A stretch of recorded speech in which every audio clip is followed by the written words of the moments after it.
Hey, this is Elite with Simpson Math, and in this video we're going to be talking about permutations and combinations. So we should know by this point that permutations are a situation when we're counting generally when we're counting the order of things, and then combinations is when we are just trying to generally look for groups, how many groups can be formed. The most classic permutation is just a factorial. If I have 20 things and I do 20 factorial, that's the number of ways I can order those 20 things. But maybe I don't want all 20, maybe I just want the top however, and that's what the permutation formula does for us. Often is represented with this, and this notation, this 8p3. So right now we're going to take a look at just how to use the permutation functions in the calculator. Same with combination, and then we'll take a step back and we'll look at the formulas a little bit and their why. In a previous video, I've addressed how to just do the formulas, but here I want to look at the kind of functions in the calculator. So let's get started with the Desmos.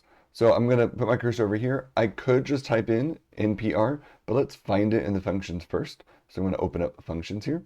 Scroll down. It's like, I think, way at the bottom. Yep, it's under number theory here at the bottom currently.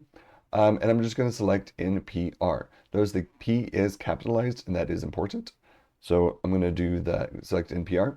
It then gives me a little error that says that the function NPR wants 2 arguments, so put in 2 numbers. So I'm going to do that. But the numbers I'm going to put in are this 8 and 3. Order does matter, and I need to do the bigger one first, 8, 3. So we get 8, 3, and so that's going to be our answer. So this means that if I have 8 things and I want to look at 3 of them to see how many ways can I order 3 of them out of those 8, there's 336 ways to do that. I could have just used my fingers on my keyboard and typed this in. So if I did lowercase n, capital P, lowercase r, notice whenever I do that r, these letters switch from being italicized to regular, from being kind of leaning to being stand up. That's Desmos going, oh, I know what that is.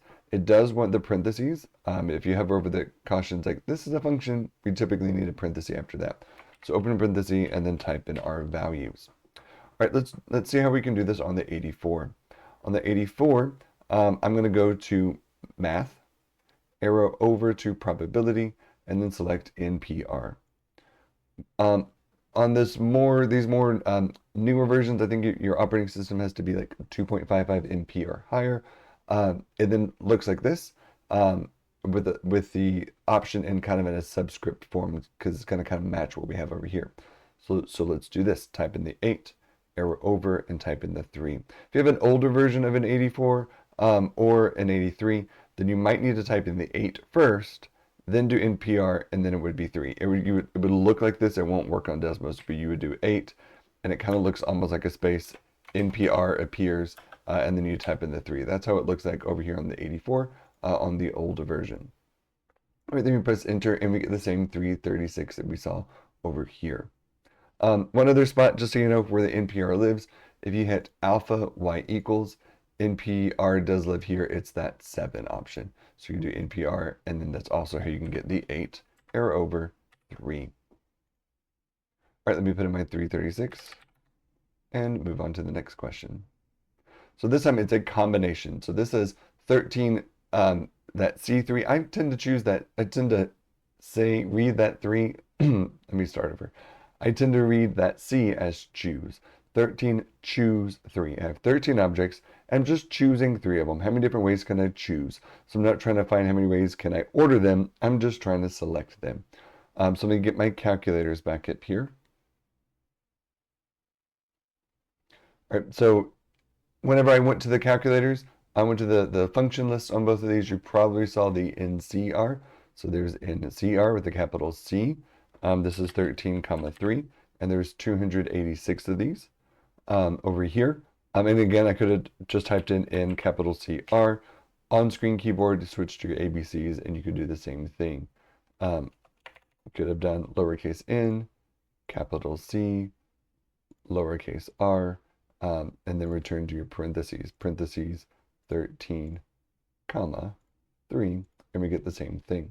Over here on the 84, we need to get the NCR function, either math probability 3, and then put in the 13, and the 3. Or you could do alpha window and get the number 8 in CR. They're the same thing. The alpha whatever is just a bit of a shortcut, so you don't have to dig through the menus as much. All right, so we should get 286. Yep. I'm going to take a second and I'm going to switch over to my iPad so we can just talk a little bit about combinations and permutations. So this is a format for permutation. It's this NPR, and it's just simply the we use the n factorial, so the number of objects that we're dealing with, and we divide it by how many objects we actually don't care about is what this is. We divide it by the number of objects we don't care about. So for example, I have these objects A, B, C, D, E, so okay, 5 different objects. I'm kind of imagining that they're in a race or some like Olympic event, and I'm going to find the number of gold, silver, and bronze that could be awarded to these 5 individuals. Obviously, 2 of them aren't going to get a medal, and if someone gets a gold, they're not also going to get bronze, and if someone gets a gold, they get a silver, they get a bronze. That's different than gold, they get a bronze, they get a silver. Those orders matter. So if we go to the calculator and we do 5p3 or NPR3, 5 and 3, we should end up with 60. Well, let's take a look at the logic about what's happening here.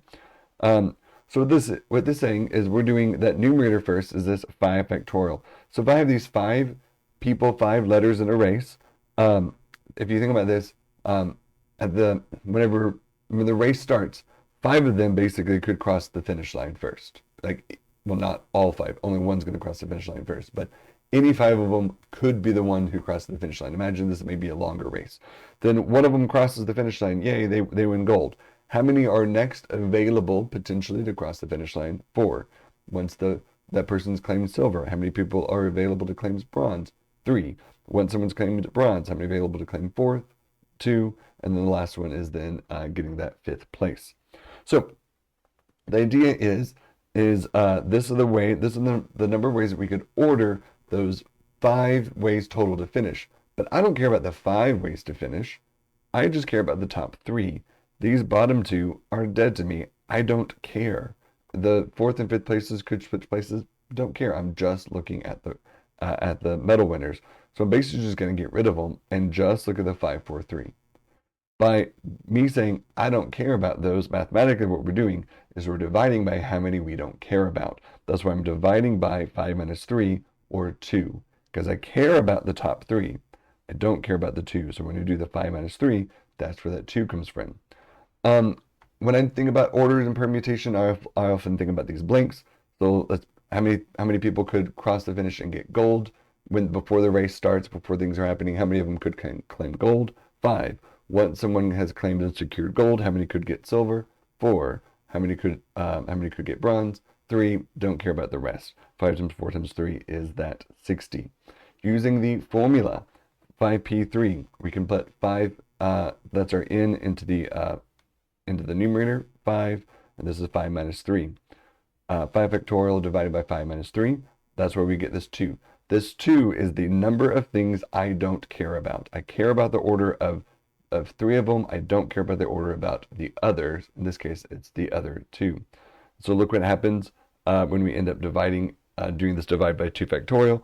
This bottom 2 times 1 is going to go away, and we'll be left with the 5 times 4 times 3 that we logically saw earlier. All right, take a look at this in CR for the combinations. I have my same A, B, C, D, E here, but I care about the number, instead of the number of ways that gold, silver, and bronze could be awarded, this is the number of groups of podium finishers. So if this was gold, bronze, silver, I would be just as interested if this was gold, C was silver, and B was bronze. Same thing, that's the same group to me. Like if we're, yeah, so it's just the number of group of medal winners, regardless of what medal they got. So in that case, when I do 10C3, we end up with 10. It's going the combinations and permutations with the same numbers. If I'm comparing the same N and same R to combinations permutation is going to be way smaller. The reason is that, and here's the logic, because we're going to start with the permutation. Notice this right here. If I get rid of this R factorial, that's the permutation. So basically, we're starting with a permutation, but since I don't care about order, we're going to perform an additional division to eliminate the order among our successes.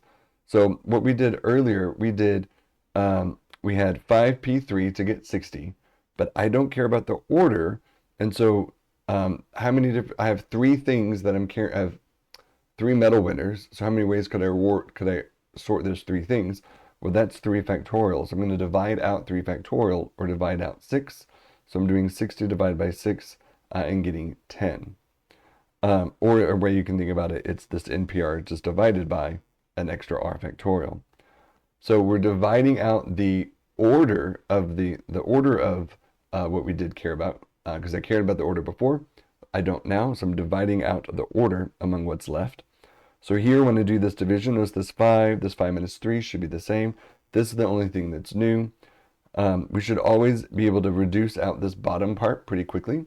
And then the rest will reduce nicely. You will end up with an integer whenever you're doing this. So then when everything reduces, we're ending up with 5 times 2, which is 10. One thing that is a little tricky, I'm just planting the seed here. It will come to fruition a little bit later. When we do the binomial distribution and probability later, we will return to this choosing thing here. And in choosing, this chapter is going to make a big deal that when we do combinations, we don't care about order, we want to make groups or something like that. But if you recall from a previous time, there is a formula for to count the number of permutations, number of orders that can be made with groups of indistinguishable objects. In my contemporary class, I don't think I had any questions necessarily about it, but I know that the video covered it.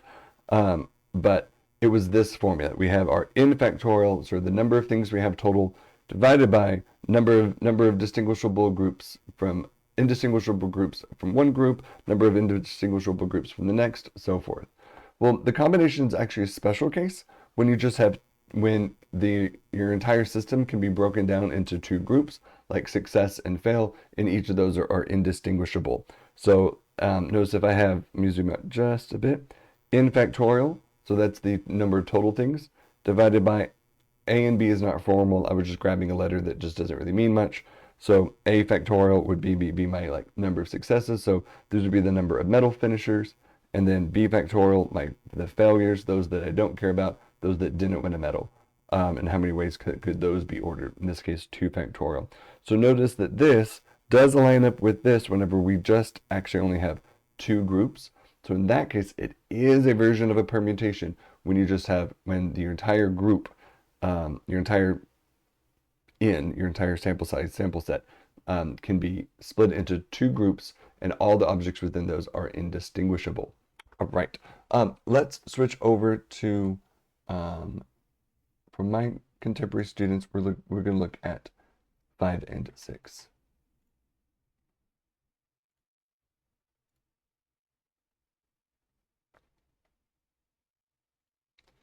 So this question is just providing a screenshot of a calculator. I just want to make sure that we're good with typing this value into the calculator. I'm going to go ahead and show it done. So I'm going to open up my calculators. First, let's do the 84 because this is a screenshot of an 84. So this is 5 factorial over 5 minus 1 factorial. So let's do that real fast. So I need my alpha y equals for my fraction. So I can do type in my 5, alpha window. Oh, by the way, I pressed real window instead of alpha window. If you press second quit, it will get you out of that thing. I need my cursor back to where it belongs after the 5. And then this is going to be, I know that's a little bit small there, but it's okay. Alpha window again. There we go, I did it right this time. To get my 5 factorial divided by 5 minus 1, which is just 4 factorial. And to get that factorial back. So this time I'm going to do math over the probability down to 4. Either way works. And we end up with 5. When I do Desmos,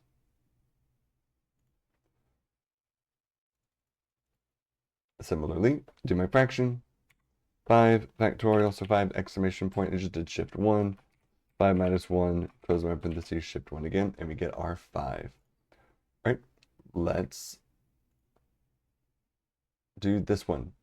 All right, so this says this is just the 5C2. Just want to make sure that we're good with plugging that in there. So this is a combination this time. So we could do the formula, or let's do the combination. So we pop up my 84. So to do that, oh, actually, before we move on, I just want to make sure that this, just so that you can see, let me get my screen. View the big screen. So what we just did here, this was, we should be able to recognize that was the permutation. So this was, if I did 5 and I do my permutation, just I could do the 5 first, permutation 1, that's how I end up with this 5. All right, this question is they want us to do a combination. So 5, choose 2. You can type the 5 now, or you can do it in a second, like I just did it now. 5, and we're going to do the choose 2, and we should end up with 10. Excellent. Or we could do the big formula for it. So let's do my fraction here. Alpha y equals to get my fraction, and it's going to be 5 factorial. Oops. Alpha y equals, it's a little bit hard with my clicky. I don't know if I actually push the button sometimes. 5 factorial over, this time it's going to be 1 factorial. Yeah, oh no, sorry, this is a 2. I thought it was related to the previous problem. This one's a 2. 2 factorial, so alpha window again for my factorial times 5 minus 2, which is really a 3 factorial. Did I hit alpha? I don't know, it doesn't tell me. There we go, so it's that same 10. Let's put that away, and let's get out Desmos and do the same thing. So again, make sure you're good. So this is a combination, so we need to do NCR. So I just, with a lowercase n, capital C, lowercase r, you can just type NCR parentheses, 5 comma 2. Or you could do the functions, scroll all the way down, pick NCR, and get 5 comma 2. And then let's just do the formula for combinations, just for completeness. So 5, that's my, oops, there's my n divided by my r, and then 5 minus r in minus r, exclamation point.